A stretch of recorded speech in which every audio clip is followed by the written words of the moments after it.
Colonel Kuntapay. Maraming salamat kay Eric. Maraming salamat sa ating mga kababayan na naparito ngayon. Kung maalala ninyo, noong isang taon na nandito na naman tayo, Nobyembre 27 hanggang Disyembre 3. Nagpaligiran tayo ng mga pulis. Kung maalala pa ninyo, ngayon, yung kapatid ninyo ay bumalik na naman dito para magsama-sama tayo sa ating daing, sa ating kapat mamamayang Pilipino dahil sa matinding pangkurakot sa kwarta sa kaban ng taong bayan. Anong dahilan na tayo ay naghihirap ngayon?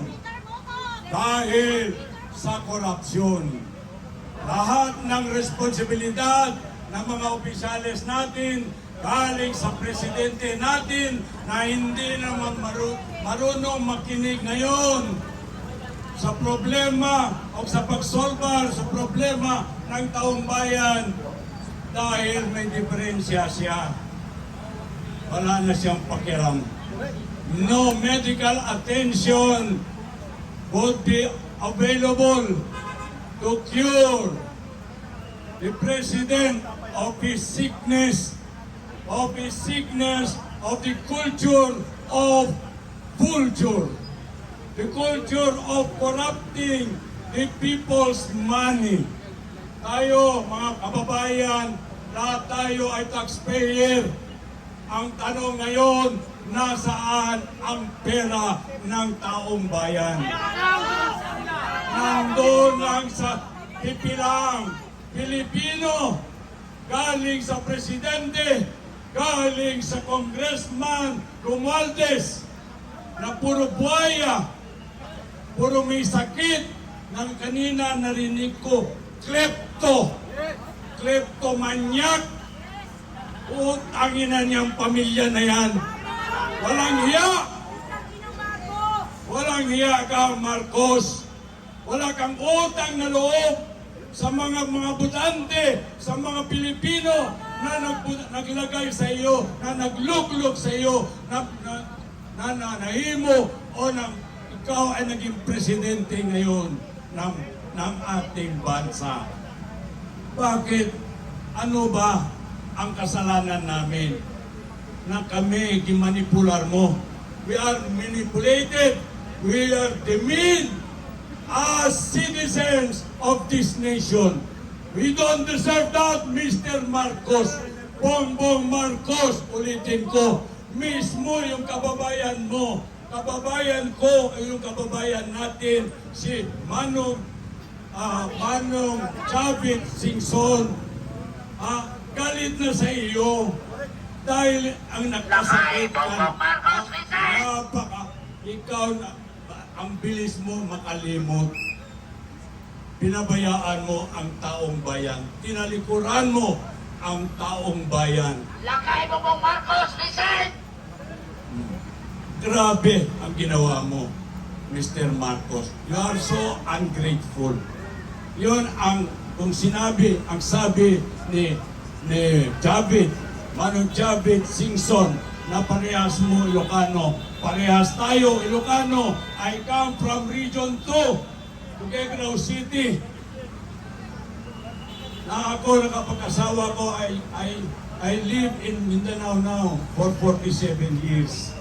Kaya pa rito ako, kagagaling ko, kanina lang ako bumaba sa aeroplano, kaninang madaling araw.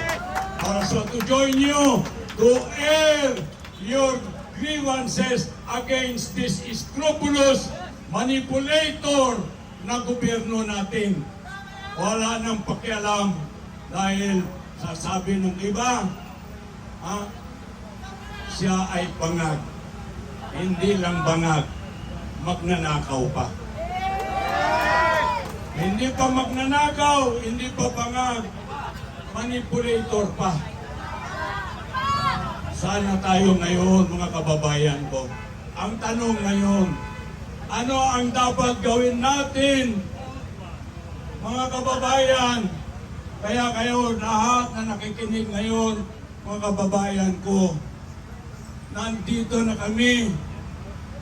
Bumalik na naman kami rito sa shrine para ipabot kaninyo. Ayaw na ng taong bayan ang nangyayari sa ating bansa. Ayaw na talaga. Ayaw! Oh, from all multi-sectoral groups, including the studentry, 70% sa military, including yung mga kapulisan. Ayaw na nila sa pangyayari because of corruption. We don't need Marcos to resign. Ang gusto natin mangyari, we have to unify all our resources for him sa Bisaya pa para magpahuway. Hindi pupunta sa Hawaii. Magpahuway. He has to rest to go back in his homeland. Ilocos Norte. Magpahuway. So mga kababayan, maraming salamat. Sana kayo, tayo lahat, magkaisa tayo. Labanin natin ang korupsyon. Labanan natin ang manipulation. We don't deserve this. We were all the men, including all the government institutions natin. Publicly, privately, nandun lahat ang kakahiyaan. We were really embarrassed as Filipino before any other countries. Bakit ganun? We have all the resources to move onward, to move forward. Bumaba lang si Marcos. We can start anew. A good governance with accountability. A good governance with transparency. A good governance for a common good, for the welfare of every Filipino. Maraming salamat, mga kababayan. Kunting tunawan na lang bababa na yan si Marcos. Maya ka, Marcos. Baba ka na. Please, baba ka na. Salamat. Marcos resign! Marcos resign! Marcos resign! Marcos resign! Marcos resign! Mga kababayan, ang kasama ko dati na nakikipaglaban sa gobyernong mapang-api, inabot niya ang tatay noon. Mamaya na siya magsalita. Ito ang mga unang batch na naging NPA na lumaban sa diktadura ni Marcos. Si Peter Caramon ay nandito. Kaya maya po, magsasalita siya. May isang munang volunteer speaker, and then si Caramon na ang susunod. At kung mayroon pong mga kunting tubig dyan, ay pwede po